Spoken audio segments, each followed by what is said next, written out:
Hey everybody, Solo here. I'm just headed back to my base from doing a sand run over in the community desert and figured it was time for another base update. So, let's run through the nether here and head over to my basement. I'm right around the corner here. I'm really close to that communal desert. I'm finding that's something that I'm really fortunate on this map, as I'm really close to the sand supplies. Now if I could just find a steady supply of gravel, that would help me out a lot. Okay, so we are now down in our basement at diamond level. And since the last time we had a video, I put in a cactus farm. I wanted to get some of those cactus greens for green dye. That's going to come in handy in the future. I have some ideas and some plans for that, but we'll discuss that at another time. So it's chugging right along. It's even collecting some eggs from the chicken down here. And then over here, unfortunately for you guys, I already started tearing out the sugar cane farm that's down here. So this is growing. I'll have to harvest this, but this was an automated sugar cane farm. I just tore that out just a little bit ago. Put in a infinite water source, and this is also good for making concrete. I don't know as if that was in the last episode either. So we'll come upstairs, and then you'll see some real progress. So no ladders here, but we are now in my crafting room. Those who watch my previous video will see, or my previous map tour, base tour, good grief, words are just not coming to me here. But those who watch my previous base tour will recognize this. This is almost exactly the same crafting room that I had on the previous base, minus the enchanting area in the center. But we just came up through this bubble elevator. That's a drop down. We have our furnaces here for doing, minimal smelting stuff. Furnaces over here. These are eventually going to be hallways out like this one over here. Before we explore that, I'm going to take advantage of the daylight, and I'll show you around where I was, what I've been up to outside. So let's go up this other bubble elevator here. This takes me into the starter house. Now, as you can tell, I've done a little bit of work here. I've been tearing out a bunch of these chests and moving things around, kind of emptying this place out. This is going to be an aesthetic build later on only. I did tear out the bubble elevator here and just shortened it. It goes down to the crafting room. So we'll come out here through all this stuff. I do have a big old spruce tree sitting there. That was actually a mistake. I meant to do dark oak, but grabbed the wrong saplings. I'll explain this little bit here later, but we're going to come over here. From the previous episode, I had the iron farm over here. The iron farm is still here, but I've started doing the retaining wall around it. This is to keep all the critters and everything out, keep the villagers safe so that they're not getting eaten alive. There is a way in there that zombies, if they're industrious, can find their way in through that. I'm not sure if this is producing at the moment. Oh, it is. Even better. I put in a bubble elevator. This is supposed to be temporary. In fact, this whole thing is supposed to be temporary. But I have the villagers in here. They're doing their thing. And occasionally I come over here and I find some that I like this guy. Actually, I like you, so I'm going to drop you. Down you go.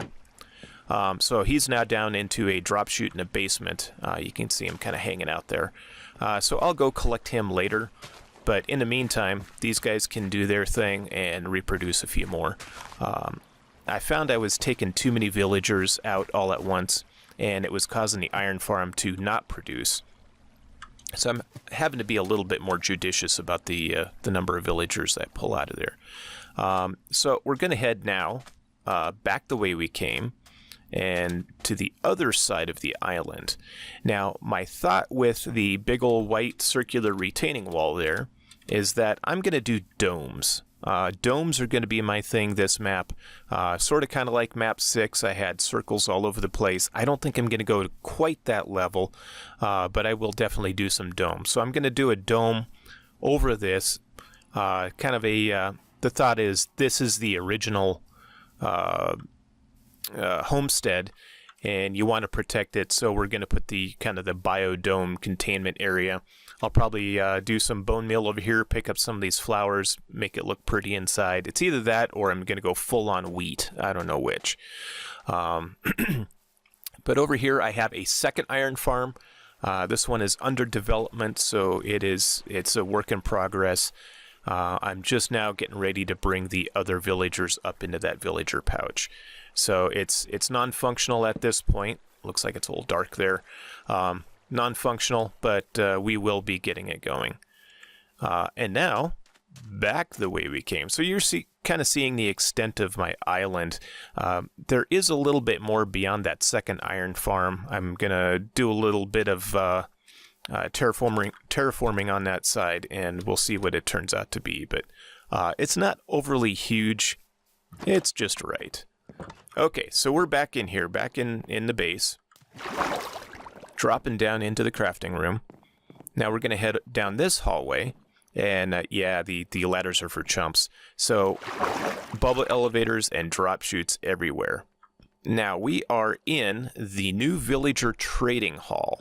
So I have some villagers. These guys are slated to go to the iron farm over on the, what is that, the east side of the island. So I got to get them over there. They should be just enough to get that thing fired up and get some iron production going over there again. Did find a couple of good villagers. This guy, not so great trade, but it's mending. And mending in my basement. Come on, who can go with that? This guy, he's got flame on him. And then in the back here, the other favorite one is Infinity for 9. Infinity for 9. That's unheard of, really. Now, if I can get some other good books in here, we'll have good bow production real quick. I did pick up an armor. Wow, that thunder is just something else. Are you the armor? Yes. Okay, so I have diamond chest plates for days. I just need to trade for them. And I'm gonna apologize for the thunder. Let's turn that down a little bit. Let's see. Do I have weather? It's already at 4%, so we'll do that. Okay. Back to game. So we also have a weaponsmith in here, moving right along. He's not unlocked yet, but yeah, we'll work on him. Got this guy in here. He's the only cleric I have. That's not that great a trade for clerics. I want him for the glowstone. That's not that great a trade either. So he's probably going to either go off to another breeder or he's going to be zombie bait. This toolsmith, he's got an efficiency tool. Efficiency 2 shovel, I should say. Not that great, but I want to unlock him, see what else he has. I'm hoping he's got a decent diamond pick on him. So I'm after the diamond gear with these guys. I haven't officially fenced them in yet because I don't know if they're going to survive or not. And then as I'm walking around down here, you can see what's going on in the floor. I'm going to have melon production down there. Right now it is manual. They are eventually going to be auto-harvested and dropped into these chests. I do have some sugar cane. If you look up top, I'm going to have sugar cane completely surrounding the trading hall. So everything is going to be produced in the hall on site and drop right down, almost just in time delivery as you need it. This side is pumpkins. So I do have all of the stuff built to make this automated. I just haven't put it in yet. I wanted to start focusing more on the sugarcane because I don't have a farmer in my inventory yet. So even if I start harvesting these things, I don't have anybody who can accept them. So just for grins, I'm going to drop down here just so you can see what's going on. This right here is going to be rail. I'm going to have a hopper minecart picking it up. We're going to drop it off. We're going to put it through an item elevator in here. I don't know exactly what type I'm going to run. I imagine it's going to be a combination of dropper vader and bubble vader. So I'm going to have a dropper designed with a timer circuit to pop everything into soul sand. It's going to glitch through the soul sand, go into the bubble vader, and then get elevated up and then drop down into storage. So that's the plan with the melons and the pumpkins. So that is it in a nutshell. I'm not sure what else I have to show you. I don't remember what else I have to show you. Let's put it that way. Here's the elevator up. I do like the glass panes. It keeps the water in while still allowing a person to pop in and do their thing and not really interfere with them. So that is all I have for this particular episode. Once again, it's going to be short and sweet, but expect another one or two of these as things go on.